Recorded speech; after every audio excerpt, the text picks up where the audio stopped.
So what exactly is going on with Jackson County and with their Royals negotiations? Let's welcome on and say hi to Jackson County Legislator Sean Smith. He's joining us on 95.7 FM KCMO Talk Radio. Sean, it's been a whirlwind 24 hours, I guess, not even 12 hours or so, since some reports started flying around about where these negotiations are at between Jackson County and the Royals and the Chiefs, for that matter, both teams, but let's focus on the Royals. Would you say right now, Sean Smith, that there's frustration that you can perceive between the county and the teams out at the complex? I certainly think there's some frustration on both sides of the fence, for sure. Okay, now from your perspective, what is the frustration for you guys when it comes to negotiating with these teams right now? Well, I would say that just for me personally, not having a direct line of communication with the organizations, hearing from their leadership exactly what they want, determining for myself whether they're unified or not. They deliver messages in a variety of ways, but if I can't talk to them, then I can't ask follow-up questions and get a real understanding of where we might have common ground. Now, there was supposed to be a meeting on Monday, right, that you guys canceled, as I understand it? We were working on setting something up, and as far as I know, it didn't get fully set up. The stadium commission, stadium committee that we have set up on the legislature needed to cancel that meeting because of an illness on the part of the chair. But that was not, as far as I know, scheduled to include the teams. So it was not scheduled to include the teams. Not as far as I know. If that has been arranged and then canceled, then that's news to me. Okay. Sean Smith is on KCMO. So now as you look at where the negotiations stand right now, you kind of alluded to it there that you're not fully clear on what they're asking for. What is it that you want to see in a potential deal to continue the Royals and Chiefs in Jackson County? Yeah, so my number one priority is and has continued to be that we strike a deal that for the taxpayers of Jackson County is a fair deal and keeps the county economically healthy. This is one of the biggest line items in our budget as a county, and over time, the way things are worked out now, it would continue to grow and grow without a lot of checks and balances. We need to have an earnest conversation about just how much the taxpayers can afford and how much of our overall county budget this should represent. So do you feel like those negotiations between the county and the team, do you feel like those two have been advancing in recent weeks, or has this thing kind of stalled out on you? We've made some progress. It probably isn't apparent to the public, and what people choose to say to the public, unfortunately, is not always the breadth of the complexity that we're engaged in. But the reality is that there have been several conversations with attorneys that the county has hired and with the teams, and those have been in an effort just to move forward with some very preliminary elements to the negotiation process. And I wouldn't say that they've stopped, but they certainly haven't moved as fast as I think the teams would like. We'd love to have – go ahead. Do you feel like you've had – other counties or even other states, based on some of yesterday's reporting, pitted against you? Is that the perception you have on how, heck, even going to Clay County, do you feel like this has been used in some ways as leverage against Jackson County?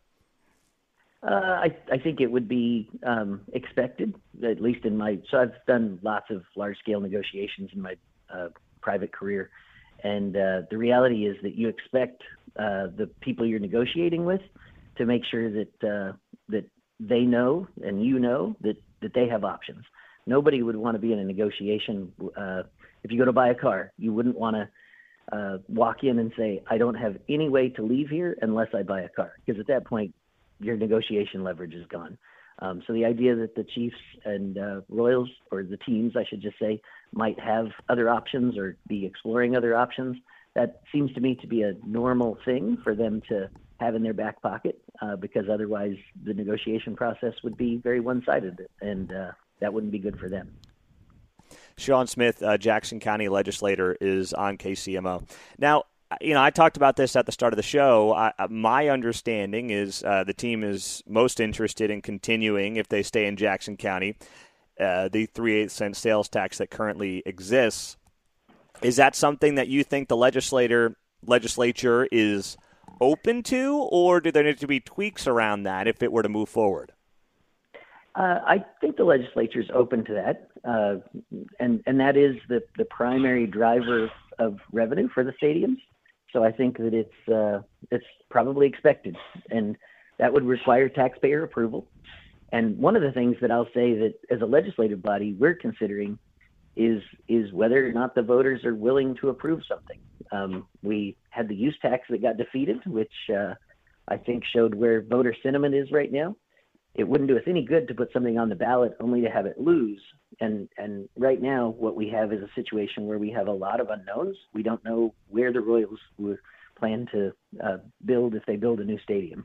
We have several other unknowns that I think would make it really hard to get the voters to approve it because of the number of unknowns and because of the general sentiment.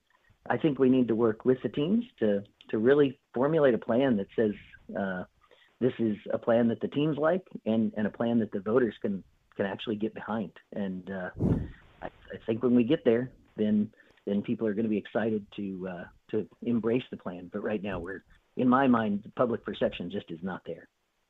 Okay, so if you were to put this on a ballot in April, which is what's been talked about, you got to have it. You got to have the language written and filed by the county January? Correct.